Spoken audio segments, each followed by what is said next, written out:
Good morning students. जैसा कि last class में अपन ने एल्केन में डिस्कस कर रहे थे उसे फॉर्मेशन मेथड। तो फॉर्मेशन मेथड में अपन ने 2-3 मेथड्स डिस्कस कर लिए थे।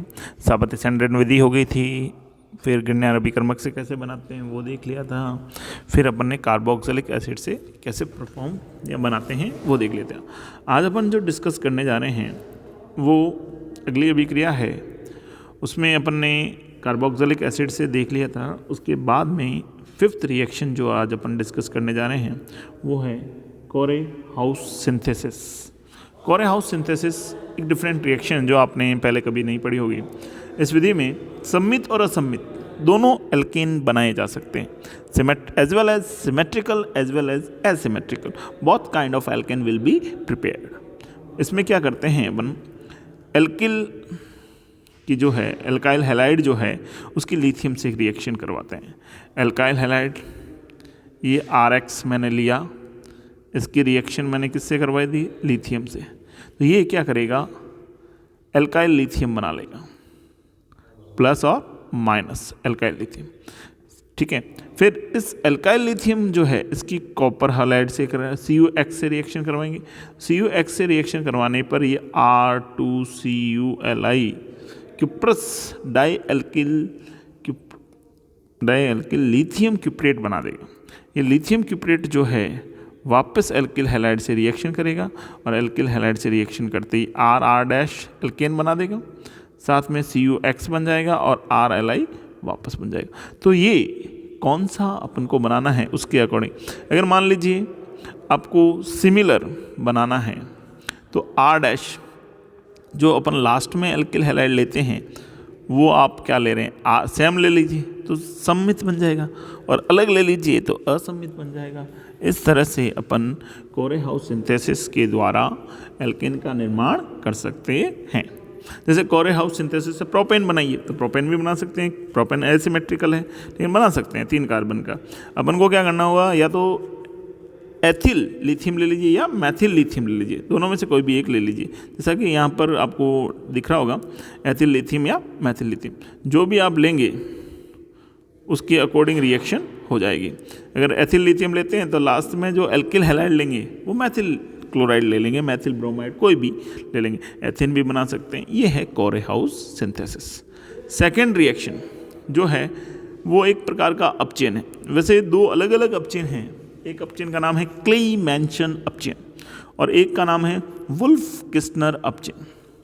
कहने को तो ये दोनों अलग अलग अपचेन हैं लेकिन एक्चुअली काम एक ही करते हैं। इन दोनों ही अपचेन में जो कार्बोनिल समूह होता है, कार्बोनिल मीन्स CO समूह, ये जो C डबल बॉन्ड O समूह है वो समूह CH2 समूह में परिवर्तित हो जाता है दोनों ही अभिक्रिया में।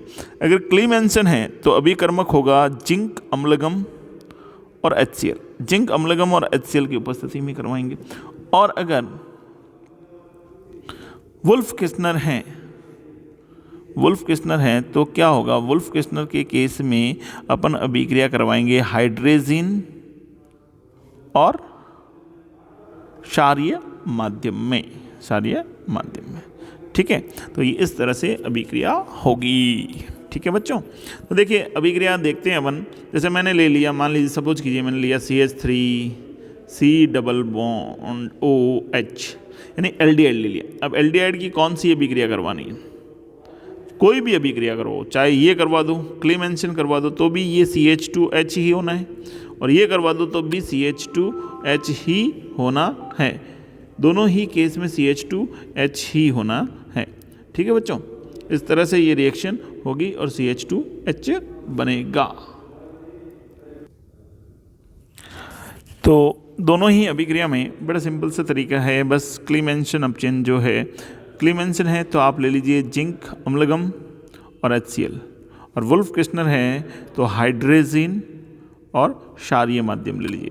दोनों ही ग्रुप क्या करेंगे, C डबल बॉन्ड O जो है उसको CH2 में परिवर्तित कर देंगे। इस तरह से रिएक्शन होगी। ठीक है बच्चों, चलिए आगे देखते हैं। ये देखिए 2 एग्जाम्पल और आपके सामने यहाँ पर हैं।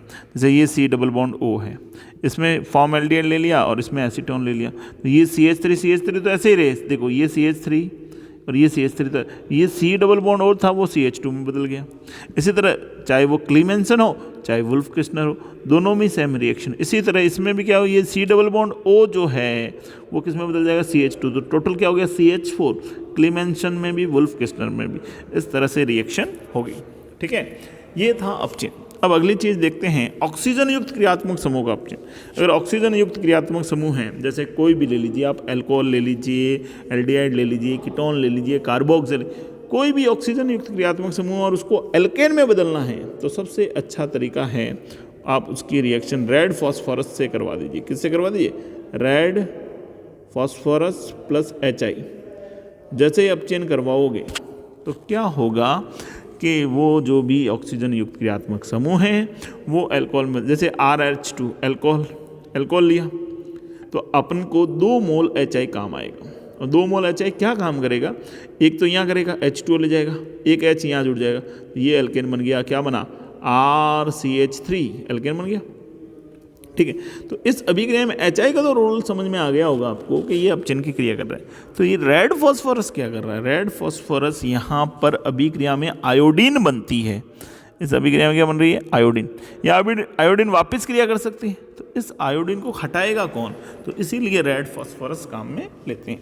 तो ये सभी ऑक्सीजन युक्त क्रियात्मक समूह, जैसे देखिए ये ऑक्सीजन युक्त क्रियात्मक समूह की अपन बात करें तो ये आपके पास अल्कोहल है, अल्कोहल को एल्केन में बदला, एल्डिहाइड है, एल्डिहाइड को एल्केन में बदला, कीटोन है, कीटोन को एल्केन में बदला, और एसिड है, एसिड को भी एल्केन में बदला। इस तरह से ये समूह आपस में परिवर्तित होते चले जाएंगे। ओके बच्चों, एसिड एल्डिहाइड का अपचयन HI व रेड, तो एसिड एल्डिहाइड कितने H काम आएंगे, 4 HI।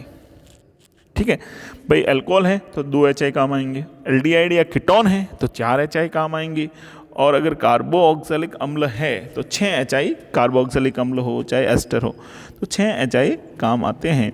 ठीक है, और वो सभी जो ऑक्सीजन युक्त क्रियात्मक समूह हैं ये सभी ओवरऑल किस में चेंज हो जाते हैं, एल्केन में चेंज हो जाते हैं, एल्केन में परिवर्तित हो जाते हैं। तो ये जो विधियाँ अपन ने डिस्कस की ये थी एल्केन बनाने की विधियाँ। आज अपन अगला टॉपिक जो डिस्कस करने जा रहे हैं एल्केन के भौतिक गुणधर्म, फिजिकल प्रॉपर्टीज ऑफ एल्केन।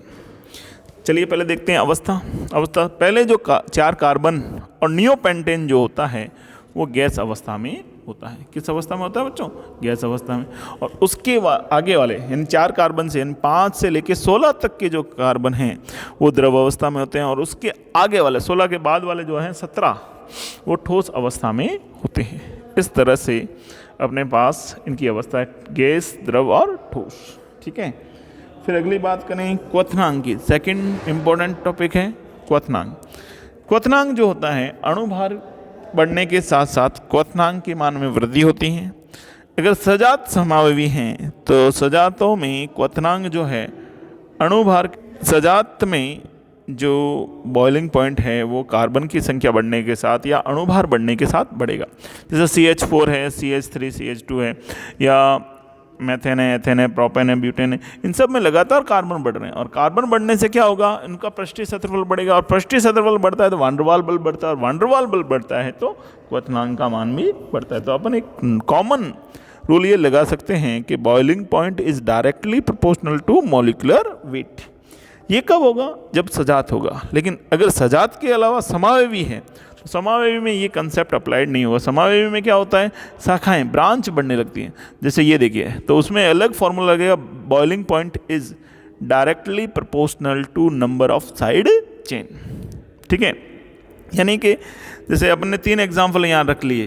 जैसे ये ले लिया अपन ने एन पेंटेन, आइसोपेंटेन और नियोपेंटेन। इन तीनों में देखो, पहले में एक स्ट्रेट चेन है, दूसरे में एक ब्रांच आ गई, तीसरे में 2 ब्रांच आ गई। शाखा बढ़ने पर उसकी जो स्ट्रक्चर है वो कैसी हो रही है, गोलाकार, गोलीय संरचना जैसे होती है। तो गोलीय संरचना का पृष्ठीय क्षेत्रफल सबसे कम होता है, और पृष्ठीय क्षेत्रफल जिसका सबसे कम है उस पर वान डेर वाल बल भी सबसे कम लगता है। इस तरह से क्वथनांक के मान में कमी, यानी शाखा बढ़ने के साथ साथ उसकी गोलाकार प्रवृत्ति होती है। गोलाकार प्रवृत्ति होने पर पृष्ठीय क्षेत्रफल घटता है, पृष्ठीय क्षेत्रफल घटने पर क्वथनांक के मान में कमी होती है। ठीक है, और क्वथनांक और अणुभार में अगर ग्राफ खींचा जाए तो एक स्ट्रेट लाइन इनकी बनेगी।